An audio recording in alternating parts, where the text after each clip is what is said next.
போறோம். இங்க had had we had.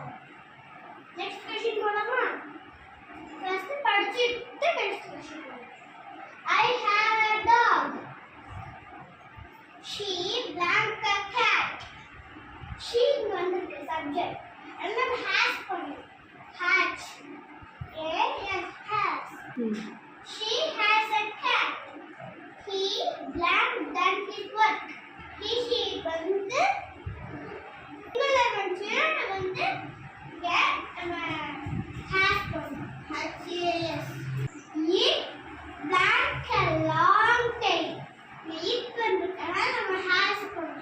Yes, has. You it has a long tail. You blank a nice smile.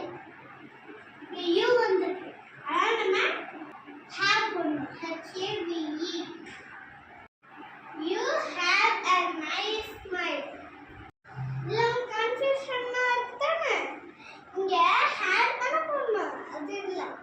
இங்க singular தானே இது the boy. அதனால நம்ம has தான் போடணும். The boy has called you.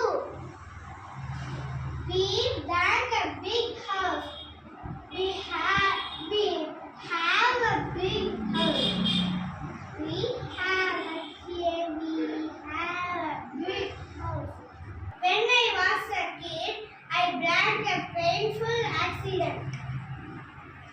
இங்க was a kid வருது. நான் சின்ன வயசுல இருக்கும்போது எனக்கு ரொம்ப வலிக்கிற மாதிரி ஆக்சிடென்ட் ஆச்சுன்னு இங்க சொல்றாங்க. ஆனால் நம்ம இது பாஸ்ட் டென்ஸா இருக்கு. had போடணும். had. They blank a rabbit.